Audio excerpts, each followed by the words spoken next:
mau ngapain? Nah, jadi kami di sini akan menjelaskan bencana itu apa sih, terus macam-macam bencana. Usia. Dan ini di samping Kak Cecil. Di sebelahnya lagi ada Kak Rena, ada Kak Maria, ada Kak Ines, dan ada Kak Putri. Oke, halo semuanya. Tadi masih ingat kan nama kalian siapa coba?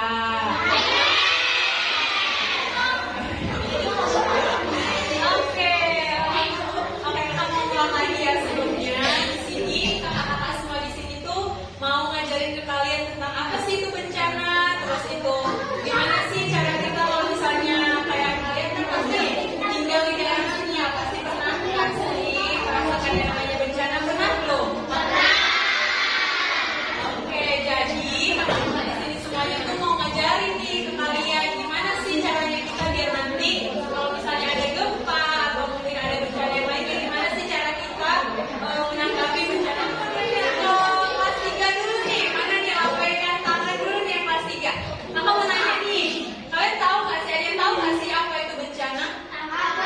Nah, satu orang yang bisa, yang mau jawab angkat tangan satu orang. Ada yang tahu nggak sih apa itu bencana? Oke, mungkin adiknya bisa berdiri.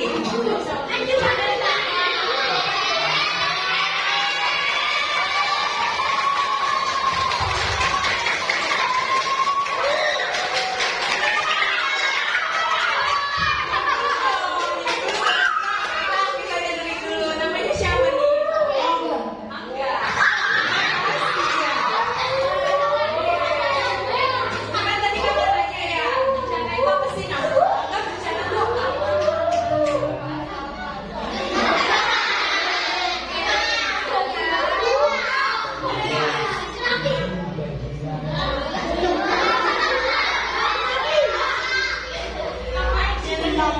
Oke, dia nggak ini tapi dia nggak paham ya bencana itu apa. Oke, ini dari kelas 3 mungkin Angga bisa lagi.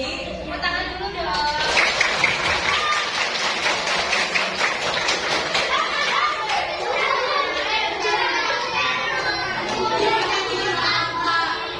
Kita mau satu nanya kelas 3 aja ke semua kelas nih. Sekarang ke kelas 5 deh. Atau gini deh, biar kali itu ketua kelas 5 yang mana nih?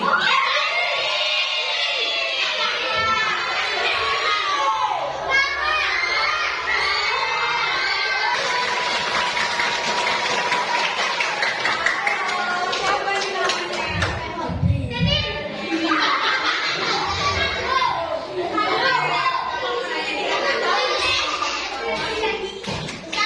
Bagus.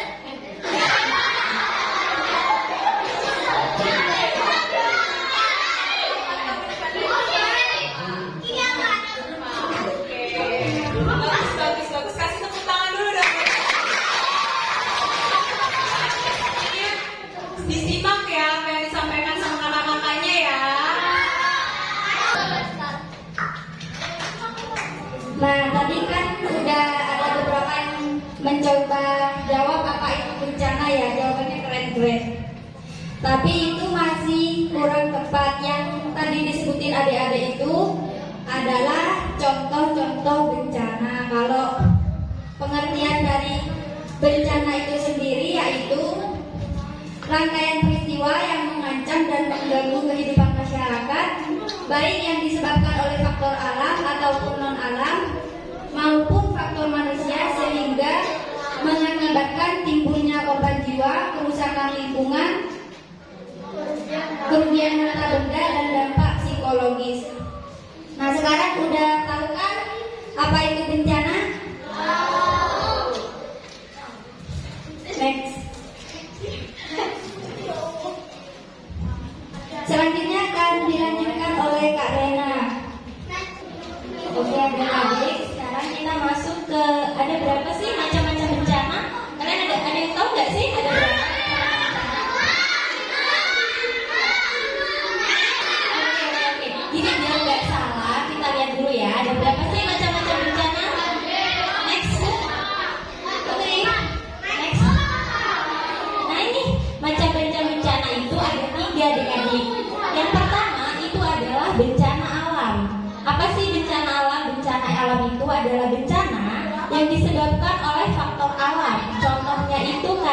bumi tadi.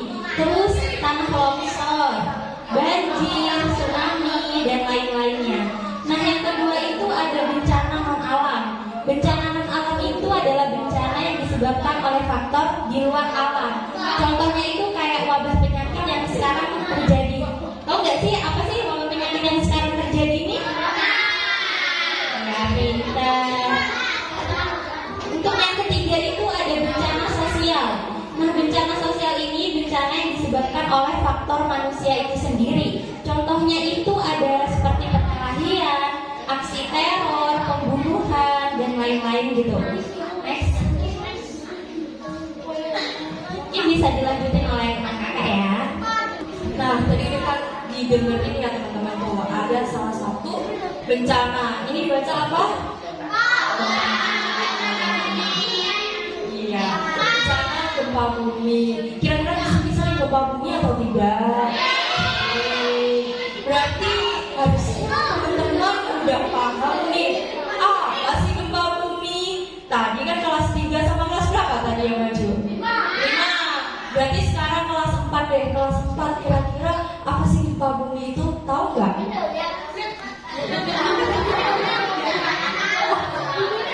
Oh, kelas 6 ya benar. Gerakannya terasa bergoyang. Betul apa enggak ya kak ya? Betul. Mau bisa slide aja kak. Oke, nih gempa bumi adalah dibaca teman-teman.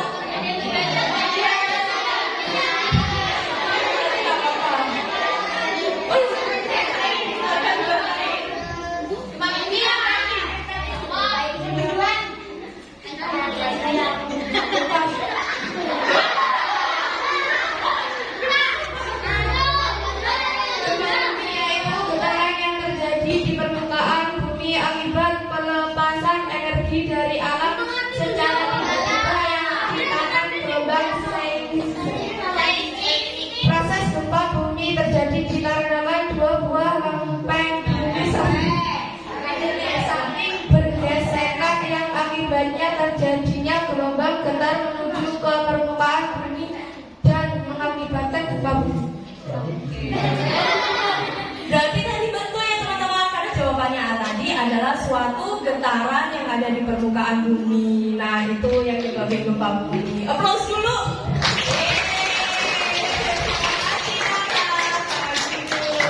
Oke.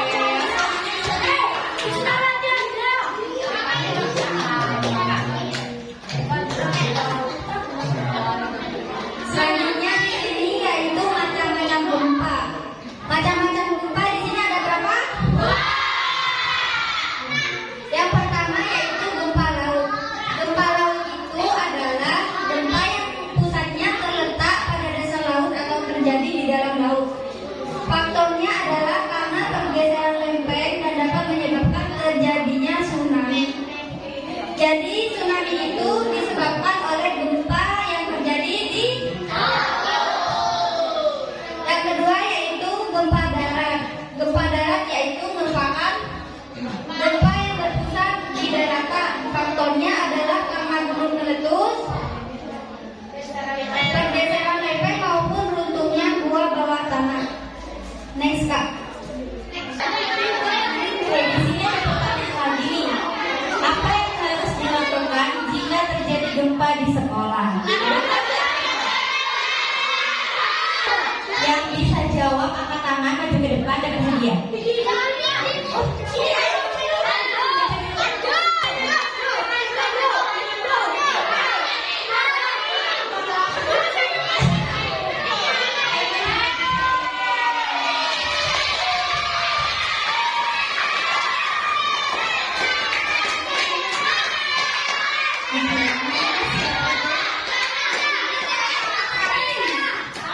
Oke, tapi tahu nggak sih apa yang harus dilakukan kalau terjadi gempa di sekolah?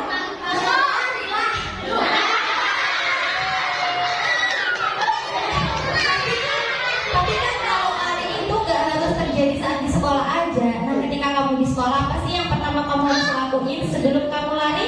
Ada nggak persiapan apa yang harus aku siapin gitu sebelum kamu lari?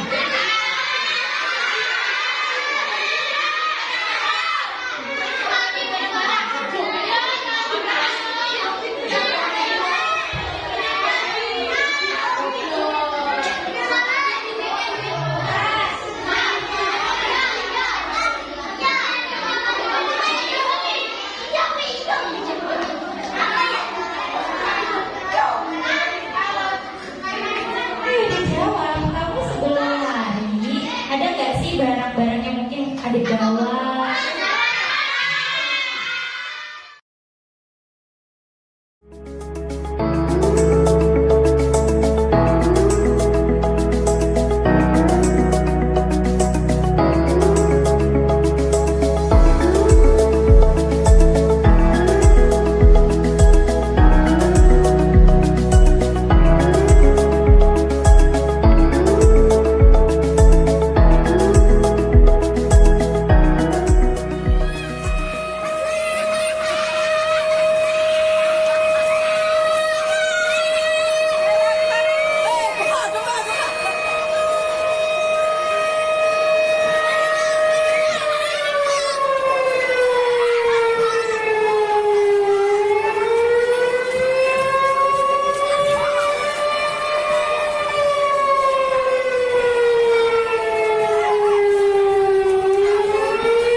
Menuju ke titik kumpul. Jadi ini namanya titik kumpul. Nah, kalau adik-adik lihat di sana di belakang, itu ada stiker tulisan titik kumpul. Nah, ini tempat teraman buat adik-adik semua. Kalau ada bencana kayak gempa, tsunami atau apapun itu, kalau ini jalur yang paling aman buat kalian kumpul. Nah, setelah kalian kumpul di sini, nanti kalian akan masuk lagi ke dalam sana, ke kelas yang tadi kita kumpul. Itu sebagai ruang evakuasi sementara. Jadi kalau ada bencana, teman-teman adik-adik bisa langsung ke belakang situ, ke ruangan yang tadi, buat ruang evakuasi sementara. Paham adik-adik? Oke, mungkin sekarang bisa langsung kembali ke ruangan yang tadi. Akan dijelaskan lagi ya untuk ruang evakuasi.